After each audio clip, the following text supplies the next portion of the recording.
میں آج اپنے پاکستانیوں کو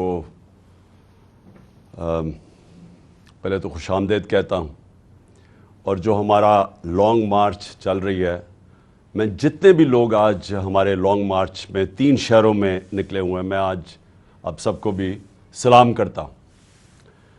دیکھیں، آج میں سب سے پہلے تو جدھر میں کل بات ختم کی تھی ادھر سے ہی شروع کرتا ہوں۔ آج جو ریٹنگ آئی ہے پاکستان کی، اور یہ ریٹنگ باہر سے ہوتی ہے، اور وہ ریٹنگ یہ ہوتی ہے کہ پاکستان کیا اپنے قرضوں کی قسطیں واپس کر سکتا ہے، اس کو کہتے ہیں ڈیفالٹ رسک۔ تو آج جب آپ صبح جب دیکھیں، آپ کو پتہ چلے گا کہ کل 75% پاکستان کی ڈیفالٹ کی رسک تھی، آج وہ 80% پہ پہنچ گئی ہے۔ یعنی کہ باہر کے لوگ، باہر کے بینکس، باہر کے سرمایہ کار، ان کو اب یہ بتایا جا رہا ہے کہ جب 80% ایک ملک کی ڈیفالٹ کی رسک کا مطلب کہ وہ 80% چانس ہے کہ وہ اپنے قرضوں کی قسطیں واپس نہیں کر سکتے، تو یہ سارے پاکستان کے لیے لمحہ فکر ہے۔ کیونکہ اس کا مطلب کیا ہے؟ سب سے پہلے اس کا مطلب یہ ہے کہ کوئی بھی باہر کے بینک، کمرشل بینک پاکستان کو پیسے نہیں دیں گے۔ اب پاکستان کا مسئلہ کیا ہے کہ ہمیں اپنے قرضوں کی قسطیں دینی ہیں ڈالرز میں۔ پاکستان کے پاس ڈالرز کم ہیں اور کم ہوتے جا رہے ہیں، کیونکہ جو باہر سے آمدنی آنی تھی پاکستان کی ایکسپورٹس کے ذریعے، جو ہم جب چھوڑ کے گئے تھے ریکارڈ ایکسپورٹ تھی 32 ارب ڈالر پہ، اور جو ریمیٹنسز آتی ہیں یعنی بیرون ملک پاکستانی جو اپنا پیسہ بھیجتے ہیں پاکستان ڈالرز میں، وہ بھی ریکارڈ تھا 31 ارب ڈالر پہ۔ تو وہ دونوں ایکسپورٹس بھی نیچے آ رہی ہیں، بیرون ملک پاکستان کی ریمیٹنسز بھی نیچے آ رہی ہیں۔ تو جو آمدنی کم ہو رہی ہے، لیکن جو قرضے ہیں وہ بڑھتے جا رہے ہیں۔ لیکن ہمارے پاس جو قرضوں کی قسط دینے کے لیے اب ہمیں باہر سے قرضے چاہیے، کیونکہ ہماری آمدنی ہے نہیں۔ تو اگر ہماری آمدنی نہیں ہے اور ہم باہر سے جب مانگیں گے قرضے قسطیں واپس کرنے کے لیے، تو باہر کے بینک جب ان کو پتہ چلے گا کہ 80% چانس ہے کہ پاکستان اپنے قرضے واپس نہیں کر سکتا، تو باہر کے بینک پیسے نہیں دیں گے۔ اور جب وہ پیسے نہیں دیں گے تو پاکستان کا خطرہ یہ ہے کہ ہم ڈیفالٹ کر جائیں گے۔ ڈیفالٹ کا مطلب کیا ہے؟ کل بھی میں نے بتایا، میں پھر آپ سب کو بتانا چاہتا ہوں۔ ڈیفالٹ کا مطلب ہے کہ ہم اب جب نہیں دے سکتے اپنے قرضوں کی قسطیں، تو اس کا مطلب کہ سب سے پہلے پاکستان کے روپے کے اوپر پریشر پڑے گا، اور لوگ فوری طور پہ دیکھنا شروع ہو جائیں گے کہ پاکستان کا روپیہ اب گرے گا۔ تو جب پاکستان کا روپیہ گرے گا تو ابھی سے لوگ ڈالر خریدنا شروع ہو جائیں گے۔ اور اس سے کیا ہوگا؟ اگر ہم ڈالر خریدنا شروع ہو گئے تو جس نے فیکٹریاں بنانی ہیں، کارخانے بنانے ہیں، پاکستان میں لگانے ہیں، جس سے نوکریاں ملیں گی، دولت میں اضافہ ہوگا، تو وہ رک جائے گا، کہ وہ سمجھے گا کہ میں اپنے، اور خاص طور پہ باہر جو لوگ بیٹھے ہوئے ہیں، کہ میں اپنے ڈالر پاکستان کے روپے میں کیوں بدلوں جبکہ روپے نے گرتے جانا ہے؟ تو کارخانے سے مجھے کتنا پیسہ مل جائے گا؟ اگر میں ڈالر ہی رکھوں تو وہ ڈالر ویسے اوپر جاتا جائے گا، تو لہٰذا وہ سرمایہ کاری رک جاتی ہے۔ ملک کے اندر بھی لوگ ڈالر خریدنا شروع ہو جاتے ہیں بجائے وہ پیسہ سرمایہ کاری پہ لگانے کے لیے۔ تو یہ کیوں ہمارے لیے لمحہ فکر ہے؟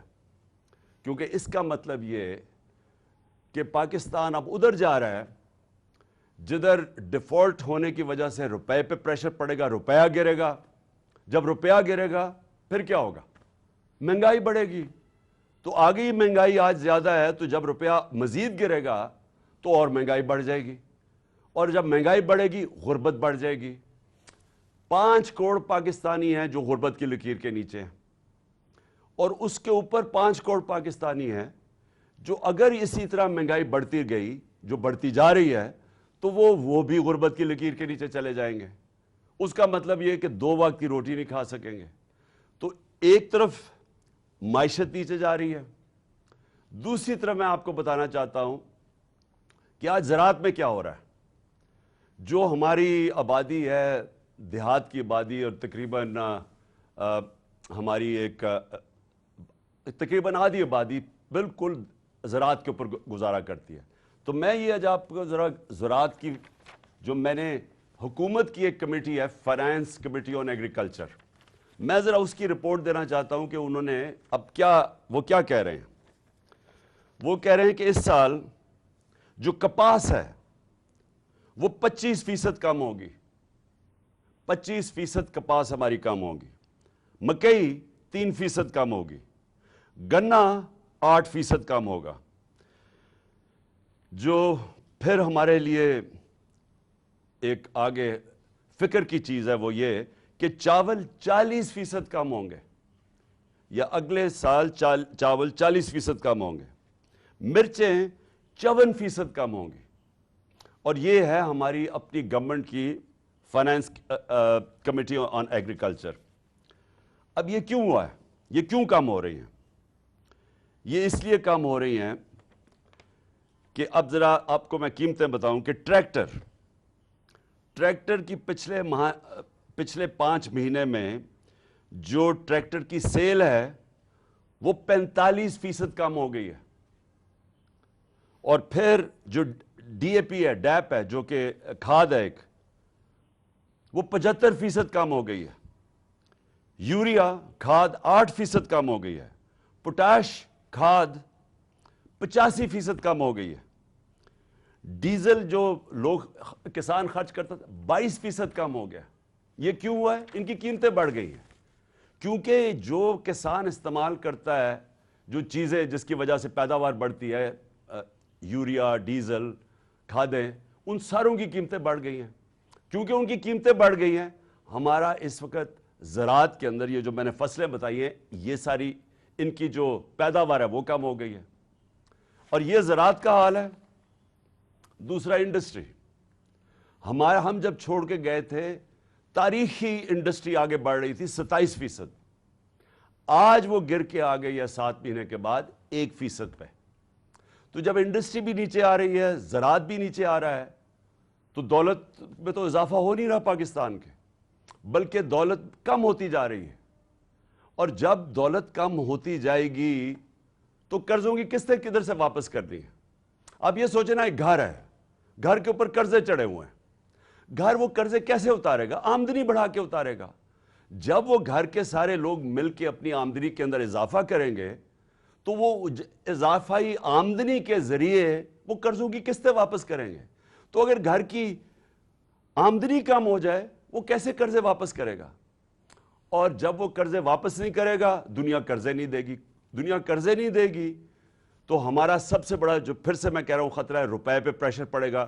روپیہ کمزور ہوگا. جو ہوا ہے ان کے دور میں روپیہ تاریخی گرا ہے. تو روپیہ جب گرتا ہے تو ساری چیزیں مہنگی ہو جاتی ہیں. تیل, ڈیزل, بجلی, یہ سب جب روپیہ نیچے جائے گا یہ مہنگے ہو جائیں گے. اور یہ مہنگائی جتنی بڑھتی جائے گی غربت بڑھتی جائے گی. تو پہلے زراعت کا میں نے آپ کو بتایا, میں نے انڈسٹری کا بتایا آپ کو کہ وہ نیچے آ گئی ہے. اس کا مطلب بے روزگاری بھی بڑھ رہی ہے, مہنگائی بھی بڑھ رہی ہے. 50 سال میں سب سے زیادہ مہنگائی ہوئی ہے.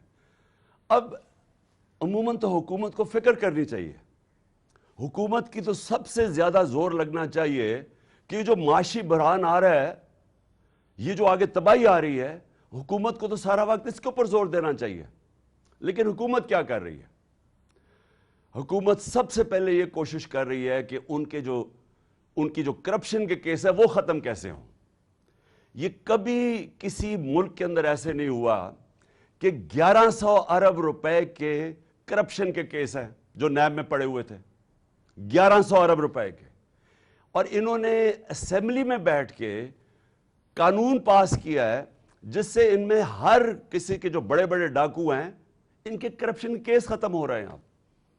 تو سب سے بڑا ان کا کارنامہ یہ ہے کہ جب سے یہ آئے ہیں انہوں نے قانون بنایا ہے, اپنے آپ کو NRO دے دیا ہے, ان کے کرپشن کے کیسز ختم ہوتے جا رہے ہیں. قوم کو 1100 ارب روپے کا نقصان ہو رہا ہے. انہوں نے وہ جی عمران ہر کوئی شوشہ چھوڑتے ہیں, وہ صرف وہ ہوتا ہے کہ ایک ان کی جو چینل ہے جیو اس کے ساتھ مل کے پروپیگنڈا کرتے ہیں.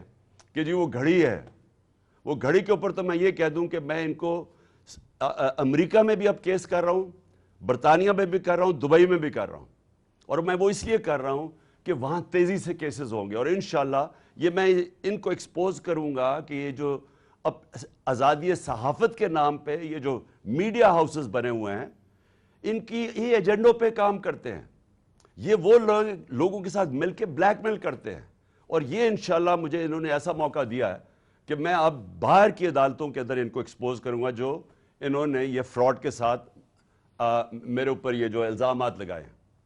لیکن کہاں یہ چند کروڑ کی بات جو اٹھا دی اتنی، اور کہاں 1100 ارب روپے کے کیسز معاف ہو رہے ہیں ان کے، اور شہباز شریف کے اور بیٹوں کے اوپر 16 ارب روپے کا وہ کیس ہے جو کہ ایف آئی اے کے اندر وہ 4 گواہ مر چکے ہیں، ایک انویسٹیگیٹر مر چکا ہے، اس کے اوپر کوئی بات نہیں ہو رہی، اس کے کیس وہ آرام سے اپنے اوپر ایف آئی اے کا اپنا آدمی بٹھا کے وہ کیس ختم، نیب کا اپنا آدمی بٹھا کے 8 ارب روپے کے نیب کے کیس تھے جو ٹی ٹی کیس تھے، جو جعلی نام پہ انہوں نے پیسہ منگوایا تھا پاکستان، وہ اپنا آدمی بیٹھ کے اب وہ کیس ختم ہوگا، زرداری کے کیس وہ ختم ہوں گے، اومنی گروپ جس نے 9 ارب روپے کی پلی بارگن کی تھی، مطلب یہ کہ انہوں نے اومنی گروپ جو زرداری کے ساتھ ہے انہوں نے کہا کہ ہاں ہم نے کرپشن کیا ہے اور 9 ارب روپے ہم واپس کرتے ہیں، لیکن انہوں نے جو نئے قانون بنائے ہیں اب یہ ہو سکتا ہے کہ وہ 9 ارب روپیہ گورنمنٹ کو واپس کرنا پڑے ان کو، کیونکہ انہوں نے قانون ہی ایسے بنا دیے ساروں کو اپنے آپ کو بچا لیا ہے۔ اور وہ جو ایونس فیلڈ ہے، جو پینما کے پیپرز کے اندر جو انکشاف ہوا تھا کہ لنڈن کے بڑے بڑے 4 محلات مریم کے نام پہ ہیں، تو وہ بھی اب سارا کیس ختم ہو گیا، اور وہ جو حسن شریف ہے جو 10 ارب روپے کی پراپرٹی لنڈن میں 1 ہائیڈ پارک میں ہے، اس کے اوپر بھی اب کوئی نہیں پوچھے گا، اور یہ ان کا اصل میں آنے کا مقصد تھا اپنے کیس ختم کرنے کے لیے۔ اور دوسری چیز کہ یہ پھر بلون چھوڑتے ہیں کہ جی دیکھیں اس کے توشہ خانہ ہو گیا اور فورن فنڈنگ ہو گئی، اور میڈیا ان کے ساتھ مل کے اس کو اٹھاتا ہے۔ ان کا میڈیا کبھی یہ بات نہیں کرے گا، یہ جو میں کہہ رہا ہوں کہ اس ملک کی تاریخ کا سب سے بڑا ڈاکہ پڑ رہا ہے، 1100 ارب روپے کے اپنے کیس معاف کروا رہے ہیں، اور اسی لیے یہ آئے تھے، ملک کا دیوالیہ نکال دیا ہے۔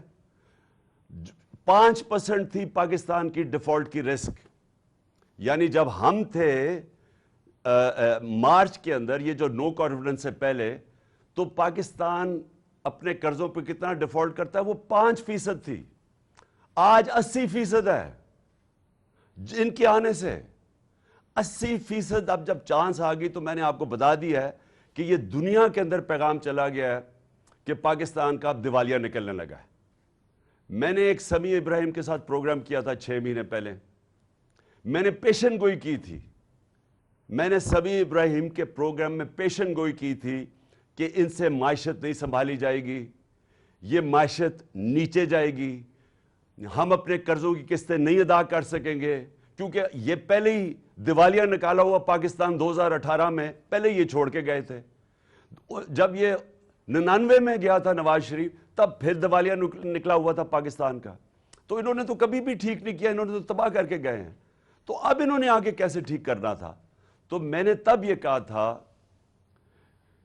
کہ ملک ادھر پہنچ جائے گا جدھر ہم ڈیفالٹ کی طرف نکل جائیں گے، اور اس کے بعد میں نے ایک اور چیز کہی تھی کہ جو نیشنل سیکیورٹی ہے، ملک کی سلامتی ہے، وہ داؤ پہ لگے گی، کیونکہ جو لوگ ہمیں نکالیں گے اس سے ڈیفالٹ سے، میں آج آپ کو کہہ رہا ہوں کیونکہ میں 3.5 سال اقتدار میں رہ چکا ہوں، اور میں ان کو ویسے بھی جانتا ہوں، ان لوگوں کو جن کے پاس ہم جائیں گے ہاتھ پھیلا کے کہ جی اب ہماری مدد کریں، ہمیں نکالیں اس میں سے، میں آج آپ کو کہہ رہا ہوں انہوں نے ایک چیز ڈیمانڈ کرنی ہے، اور جب وہ ڈیمانڈ کریں گے اس ملک کی نیشنل سیکیورٹی کے اوپر بہت بڑا کمپرومائز ہوگا۔ اس لیے میں نے 6 مہینے پہلے کہا تھا، اور جب میں نے یہ کہا انہوں نے کہا عمران خان کے اوپر غداری کے کیس بننا چاہیے، اور آج وہ ہم ادھر آ کے کھڑے ہو گئے۔ مجھے ایک اور خوف ہے، مجھے خوف یہ ہے کہ انہوں نے ملک سے بھاگ جانا ہے، کیسز اپنے معاف کروا کے معیشت سے سنبھالی نہیں جانی، انہوں نے ملک سے باہر بھاگ جانا ہے۔ اور اس لیے جو سارے کام کر رہے ہیں اپنے کیسز ختم کروانے کے لیے جو کر رہے ہیں، اپوزیشن کو دیوار سے لگا کے ہمارے اوپر کیسز، یہ جو قاطعانہ حملہ میرے اوپر کیا ہے ان کی ذمہ داری ہے، ان کی ساری کوشش یہ ہے کہ کسی نہ کسی طرح ہمیں اپوزیشن کو کسی طرح ختم کیا جائے، اپنے کیسز ختم کیے جائیں، اور یہ جو اب قانون بدل رہے ہیں، آرمی ایکٹ بدل رہے ہیں، صرف ان کا ایک مقصد ہے کہ کسی طرح ہم آرمی چیف بھی وہ لے آئیں جو ہمارے ایجنڈا پہ کھڑا ہو جائے، جو ہمیں تحفظ دے، جو ہمیں بچائے۔ تو ساری کوشش یہ ملک کے لیے نہیں ہے، یہ سارا مقصد یہ ہے کہ ہم کسی طرح جو ہم نے 30 سالوں میں جو چوری کی، اور خاص طور پہ پچھلے 10 سال میں، ہم کسی طرح اس کو بچا لیں۔ جب میں پرائم منسٹر بنا تھا، میں نے پہلے دن اپنی قوم سے جب خطاب کیا تھا، میں نے یہ ایک چیز کہی تھی کہ ان کے مفادات اور پاکستان کے مفادات دونوں تضاد میں ہیں۔ یہ اگر یہ رہ گئے، یہ پاکستان کو نقصان پہنچائیں گے، اور اگر پاکستان نے آگے بڑھنا ہے تو ان لوگوں کو قانون کے نیچے لانا پڑے گا، ان کو NRO نہیں دینا پڑے گا۔ 3.5 سال میں کہتا رہا کہ میں NRO نہیں دوں گا کیونکہ ملک سے غداری ہوگی۔ آج یہ ملک سے غداری آپ کے سامنے ہو رہی ہے، قوم کے سامنے۔ کوئی ان کو فکر نہیں ہے کہ ملک کسان تباہ ہو گیا، انڈسٹری بند ہو گئی، بے روزگاری بڑھ گئی، 50 سال میں سب سے زیادہ مہنگائی ہوگی۔ یہ ان کا کنسرن نہیں ہے۔ ان کا صرف یہ مقصد تھا کہ پہلے یہ ان کے کیسز ختم ہوں، اس کے بعد اپوزیشن کو کسی طرح ختم کیا جائے، اور پھر ان کا کبھی مقصد آرمی چیف کو، اپنا آرمی چیف لانے کا یہ نہیں ہے کہ وہ آرمی کے ادارے کو مضبوط کرے گا، وہ پروفیشنل ہوگا۔ میں آرمی کے ان کے اوپر جو بھی کنٹینڈرز ہیں ان کے اوپر بات نہیں کر رہا، میں ان کی نیت کے اوپر بات کر رہا ہوں۔ میں ان کو 40 سال سے جانتا ہوں، انہوں نے آج تک ملک کے لیے کوئی فیصلہ نہیں کیا۔ ان کے سارے فیصلے ہوتے ہیں اپنی ذات کے لیے، اپنی فیکٹریوں کے لیے، اپنی چوری کے لیے، اپنے جو محلات باہر بچانے کے لیے۔ تو مجھے جو خطرہ ہے وہ یہ کہ یہ سارا کر کے جس طرف ملک جا رہا ہے، یہ ملک سے بھاگیں گے، پھر سے ملک چھوڑ کے بھاگیں گے۔ اور ایک ہی طریقہ ہے ملک کو اب مزید تباہی سے بچانے کا، اور وہ ہے صاف اور شفاف الیکشن۔ اس کے علاوہ کوئی دوسرا طریقہ نہیں ہے۔ اور یہ جو ہماری مارچ ہے، یہ صرف یہ ہے، قوم بتانا چاہتی ہے، قوم ایک پیغام دینا چاہتی ہے۔ یہ جو مارچ کے ذریعے قوم یہ بتانا چاہتی ہے کہ یہ جو لوگ 30 سال سے ہمارے اوپر مسلط ہوئے اور لوٹا انہوں نے، قوم اب ان کو نہیں ایکسیپٹ کرتی۔ قوم ان کے ساتھ متحد ہے۔ الیکشنز میں بار بار قوم نے بتایا کہ ہم ان کے ساتھ نہیں کھڑے۔ 37 الیکشنز، بائی الیکشنز میں سے 29 جیتی ہے تحریک انصاف، جب ان کے ساتھ پورے اسٹیٹ مشینری بھی کھڑی تھی۔ ساری جماعتوں نے مل کے ایک ٹکٹ پہ الیکشن لڑا، جو اسٹیبلشمنٹ تھی وہ بھی ان کے ساتھ کھڑی تھی۔ اس کے باوجود یہ ہارے ہیں، کیونکہ قوم نے پیغام دیا کہ آپ جو مرضی کر لیں، ہم آپ کو کبھی تسلیم نہیں کریں گے۔ اور یہ جو انہوں نے آخر میں یہ جو کوشش کی، جو مجھے قتل کرنے کی، اس کے پیچھے کیا ہے؟ یہ سمجھ بیٹھے ہیں کہ اب ان کو جو مرضی کر لو، آپ کیسز، ڈسکوالیفیکیشن، دہشت گردی کا کیس، یہ جو مرضی کر لیں، ان کو پتہ ہے کہ یہ اب تحریک انصاف کو نہیں روک سکتے۔ لہٰذا کوشش یہ ہے کہ کسی طرح عمران خان کو راستے سے ہٹایا جائے۔ اور یہ جو واردات کی گئی تھی، یہ ان 3 لوگوں نے کی تھی۔ یہ 3 لوگ اس کے اندر شامل تھے، اور میں نے تینوں کے نام دے چکا ہوں، جس میں شہباز شریف، یہ جو ہے رانا ثناء اللہ، دونوں ماڈل ٹاؤن کے اندر دونوں نے دن دہاڑے لوگوں کو قتل کروایا تھا۔ ابھی تک کیس پڑا ہوا ہے، اور اگر کاش کہ اس کیس کا اگر فیصلہ ہو جاتا تو یہ ان کی جرت نہ ہوتی آگے یہ کرنے کی۔ اور مجھے یہ بھی شک ہے کہ وہ جو 4 گواہ رمضان شوگر مل میں، یہ جو FIA کے کیس میں، 16 ارب کے کیس میں، جو وہ گئے اور جو ڈاکٹر رضوان گیا، اس کے اوپر بھی تفتیش ہونی چاہیے کہ کیسے ان کی آتش آتی یہ سارا ان کا کیس ہی ختم ہو گیا کیونکہ سارے گواہی ختم ہو گئے اور وہ انویسٹیگیٹر بھی مر گیا. تو ان کی ہسٹری ہے, انہوں نے یہ جو میرے اوپر واردات کی یہ ہسٹری ہے. اور یہ جو فیصل تھا یہ بالکل ان کے ساتھ ملا ہوا تھا. اور میں انشاءاللہ یہ چیف جسٹس سے ڈیمانڈ کرتا ہوں کہ جب بھی آپ انویسٹیگیٹ کریں گے, کیونکہ انویسٹیگیشن تو اب صرف چیف جسٹس کے نیچے ہو سکتی ہے, یہ ثابت ہوگا کہ یہ تینوں نے مل کے یہ پلان کیا تھا میرے اوپر, اور صرف اس لیے کہ کسی طرح یہ عمران خان راستے میں کھڑا ہے, این آر او یہ نہیں دیتا, یہ ہماری کرپشن کے اوپر پیچھے نہیں ہٹے گا, تو اس لیے اس کو راستے سے ہٹایا جائے. تو قوم کو آج میں یہ کہنا چاہتا ہوں کہ یہ ہے فیصلہ کل مرحلہ اس قوم کا. یہ جو ہماری مارچ ہے, یہ جو وقت ہے پاکستان میں, انگریزی میں اس کو ڈیفائننگ مومنٹ کہتے ہیں. ہماری تاریخ کے اندر یہ وہ وقت آ گیا کہ ہم اپنے ملک کا راستہ بدل سکتے ہیں. اگر قوم جب کھڑی ہو جاتی ہے, جب قوم فیصلہ کر لیتی ہے کہ ہم نا انصافی نہیں برداشت کریں گے, ہم ظلم نہیں برداشت کریں گے, وہ قوم اپنے آپ کو آزاد کر دیتی ہے. اور اللہ نے اس کو جہاد کہا ہوا ہے کہ ظلم اور نا انصافی کے اوپر اس کا حکم ہے ہمیں کہ آپ کھڑے ہوں اس کے خلاف. اس ظلم, ظالم اور ظلم خوف کے بت کے سامنے نہ جھکو, کھڑا ہو اس کے سامنے, اور تب اللہ قوموں کو آزاد کرتا ہے. کبھی بھی وہ قوم جو نا انصافی کو برداشت کر لیتی ہے اور اس طرح کے چوروں کو اپنے اوپر برداشت کر سکتی ہے, کبھی اس قوم کو کوئی مستقبل نہیں ہوتا. وہ مقروض ہی رہتی ہے, وہ ہمیشہ غریب ہی رہتی ہے. وہ قوم, اس کا کبھی پرواز اوپر نہیں جاتی. اور ہمارا ملک تو بڑا ایک عظیم خواب کا نام تھا. ہمارا وہ خواب تھا جو ہم نے ایک مثالی اسلامی فلاحی ریاست بنانی تھی مدینہ کے طرز کے اوپر, اور ہم نے وہ اصولوں پہ کھڑا کرنا تھا جس کا سب سے بڑا اصول عدل اور انصاف تھا.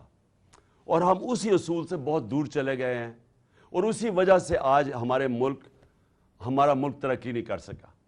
تو اس لیے یہ جو مارچ ہے, حقیقی آزادی کی مارچ, یہ دراصل ہم اپنے آپ کو انصاف کے ذریعے آزاد کرنا چاہتے ہیں.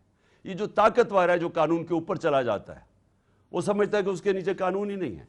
میں پاکستان کا ex prime minister F I R نہیں درج کروا سکا کیونکہ وہ طاقتور ہیں.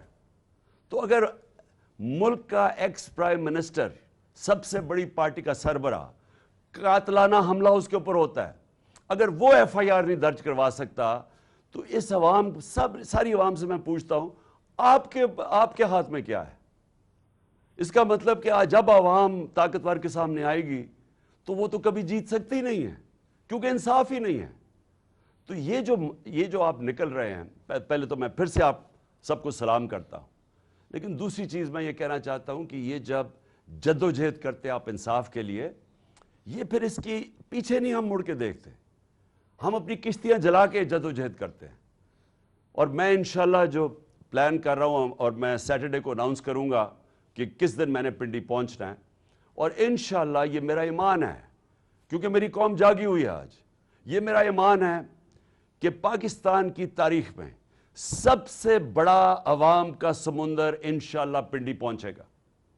اور انشاءاللہ وہ عوام جب نکل آتی ہے, جب عوام میں شعور آ جاتا ہے, تو پھر اس عوام کو کوئی کسی قسم کا ظالم اس کے بعد اس کے اوپر ظلم نہیں کر سکتا, جب وہ عوام اپنے حقوق کے اوپر کھڑی ہو جاتی ہے.